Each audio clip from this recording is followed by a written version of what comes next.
I want to say really quick, I did really good with buying books this month.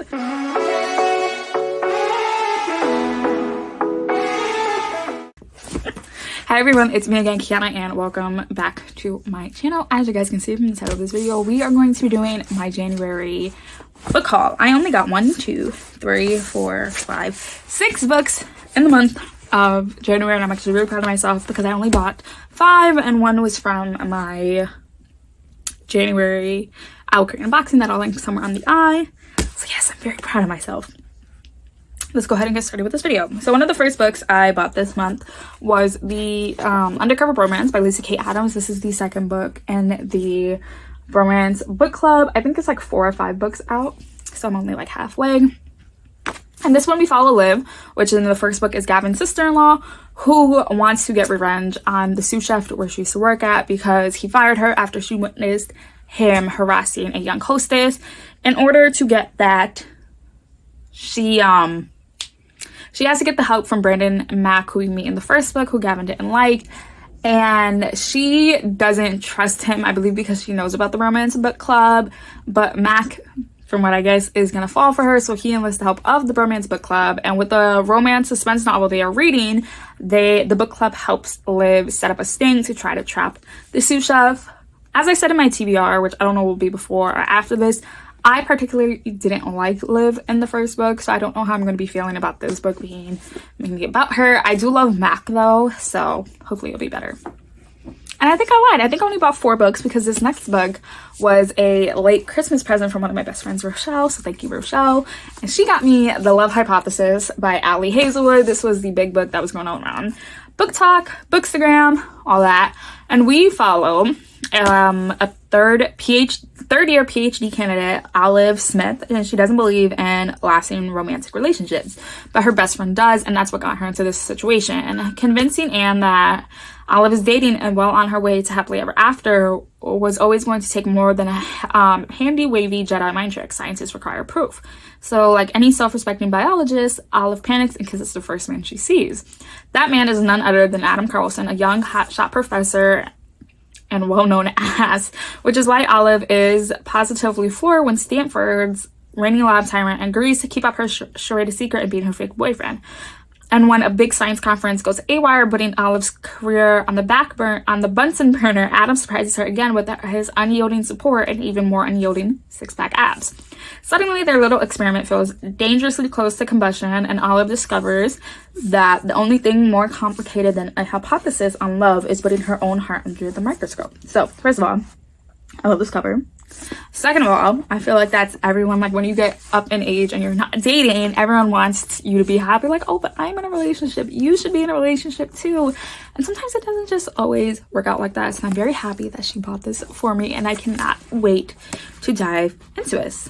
I heard all the hype, and I hope that the book lives up to the hype, like a lot of books I bought because of Book Talk and wanted. So yeah, I then bought this at Target, and it is My Hero Academia Volume 1 by Kohi Horikoshi. I hope I said that right. Please help me. And so in this one, I got it again because I want to broaden my horizons when it comes to manga. We follow a middle school student, Ezekiel Midoriya, wants to be a hero more than anything, but he hasn't got an ounce of power in him. With no chance of ever getting into the prestigious UA high school for budding heroes, his life is looking more and more like a dead end. Then an encounter with All Might, the greatest hero of them all, gives him a chance to change his destiny. So yeah, Volume 1, guys. Maybe I can read it soon. So then this is the book that I got in my January Owl Crate. I will link it somewhere on the eye. And it is the Ivory Key by Raman, I don't know. And we follow 4 siblings, a country in ruins, and one quest to save them all. Vera is desperate to get out of her mother's shadow and establish her legacy as a revered queen of Ashoke, but with the country's only quarry running out of magic, a precious resource that has kept them safe from conflict, she can barely protect her citizens from the looming threat of war. And if her enemies discover this, they stop at nothing to seize the last of the magic. She only hopes to find a mysterious object of legend, the Ivory Key, which is rumored to unlock a new source of magic, but in order to infiltrate enemies' terrors and retrieve it, she must reunite with her siblings who have been torn apart by the different paths their lives have taken. Each of them has something to gain from finding the Ivory Key, and even more to lose if they fail. Ronick plans to sell it to the highest bidder to escape from his impending political marriage. Caleb, falsely accused of assassinating the former Mahami, needs it to clear his name, and Riva, a runaway who cut off all family ties, seek to keep to prove her loyalty to the rebels who want to strip the nobility of power. So I think the main reason I like it is because it follows siblings who, after drama, have to get together.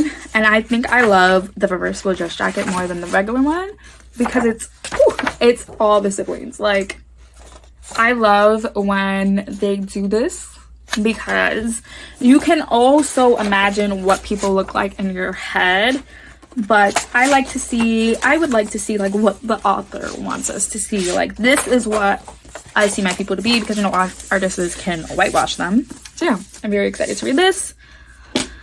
I blame Target for some of these, for like 3 of these.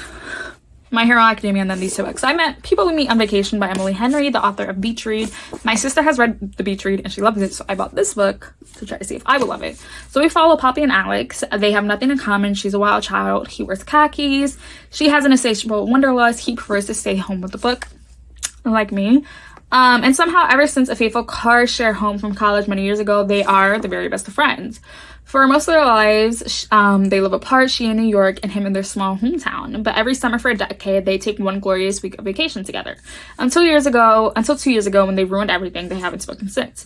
Poppy has everything she wants, but she's stuck in a rut. When someone asks when she was lastly truly happy, she knows without a doubt that it was on that ill-fated final trip with Alex, and she's so decidedly to convince her best friend to take one more vacation together, lay everything on the table, make it right.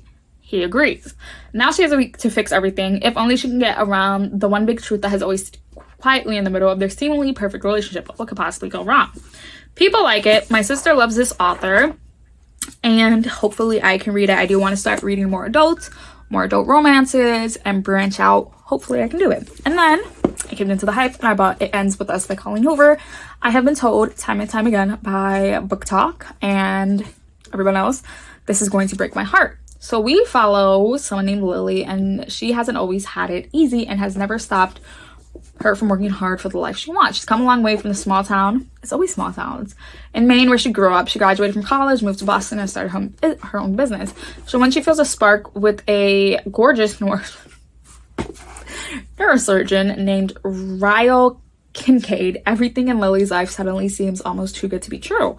Ryle is assertive, stubborn, maybe even a little arrogant. He's also sensitive, of course, brilliant, and has a total soft spot for Lily. But Ryle's complete aversion to relationship is disturbing. As questions about her new relationship overwhelm her, so does the thoughts of Atlas Corrigan. Ooh, it's gonna be a love triangle, guys. Like Grey's Anatomy.